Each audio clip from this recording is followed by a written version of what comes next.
When I was a kid, I used to think that pork chops and karate chops were the same thing. I thought they were both pork chops. And because my grandmother thought it was cute, and because they were my favorite, she let me keep doing it. Not really a big deal. One day, before I realized fat kids are not designed to climb trees, I fell out of a tree and bruised the right side of my body. I didn't want to tell my grandmother about it because I was scared I'd get in trouble for playing somewhere I shouldn't have been. A few days later, the gym teacher noticed the bruise and I got sent to the principal's office. From there, I was sent to another small room with a really nice lady who asked me all kinds of questions about my life at home. I saw no reason to lie. As far as I was concerned, life was pretty good. I told her whenever I'm sad, my grandmother gives me karate chops. This led to a full-scale investigation, and I was removed from the house for 3 days until they finally decided to ask how I got the bruises. News of this silly little story quickly spread through the school, and I earned my first nickname, Pork Chop. To this day, I hate pork chops.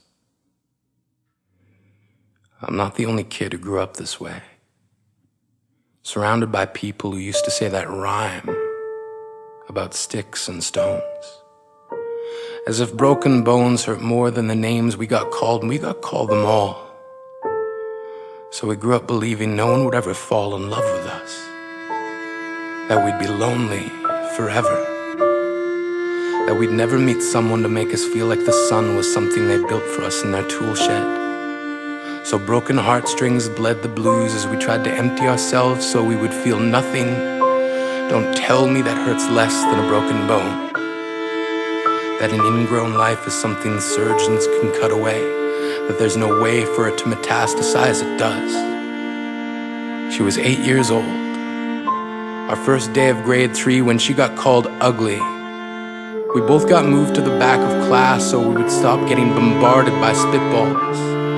But the school halls were a battleground where we found ourselves outnumbered day after wretched day. We used to stay inside for recess because outside was worse. Outside we'd have to rehearse running away or learn to stay still like statues, giving no clues that we were there in grade 5. They taped a sign to the front of her desk that read, "Beware of dog." To this day, despite a loving husband, she doesn't think she's beautiful because of a birthmark that takes up a little less than half her face. Kids used to say she looks like a wrong answer that someone tried to erase but couldn't quite get the job done. And they'll never understand that she's raising 2 kids whose definition of beauty begins with the word mom, because they see her heart before they see her skin, because she's only ever always been amazing. He was a broken branch grafted onto a different family tree, adopted. Not because his parents opted for a different destiny. He was 3 when it became a mixed drink of 1 part left alone and 2 parts tragedy. Started therapy in 8th grade. Had a personality made up of tests and pills.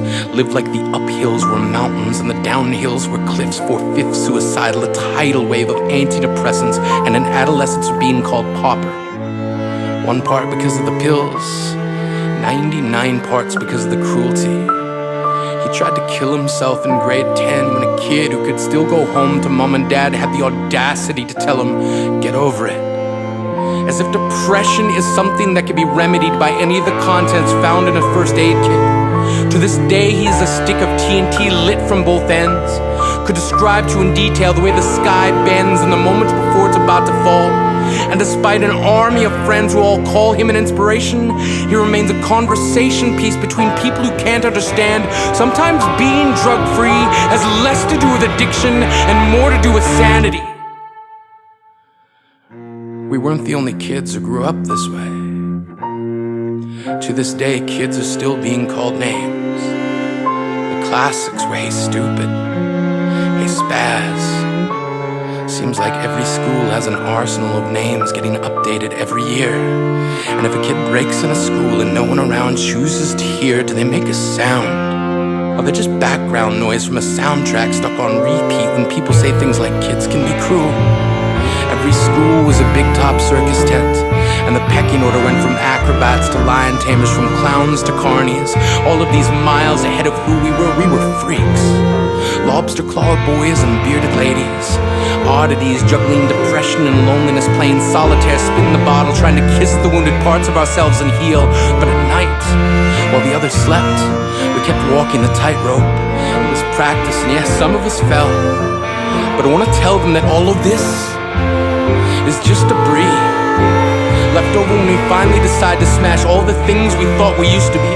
And if you can't see anything beautiful about yourself, get a better mirror. Look a little closer. Stare a little longer. Because there's something inside you that made you keep trying despite everyone who told you to quit. You built a cast around your broken heart and signed it yourself. You signed it. They were wrong. Because maybe you didn't belong to a group or a clique. Maybe they decided to pick you last for basketball or everything. Maybe you used to bring bruises and broken teeth to show and tell but never told. Because how can you hold your ground if everyone around you wants to bury you beneath it? You have to believe that they were wrong. They have to be wrong. Why else would we still be here?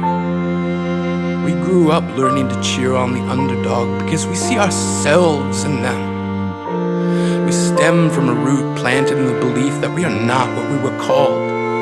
We are not abandoned cars stalled out and sitting empty on some highway. And if in some way we are, don't worry. We only got out to walk and get gas. We are graduating members from the class of We Made It. Not the faded echoes of voices crying out names will never hurt me. Of course, they did. But our lives will only ever always continue to be a balancing act that has less to do with pain and more to do with beauty.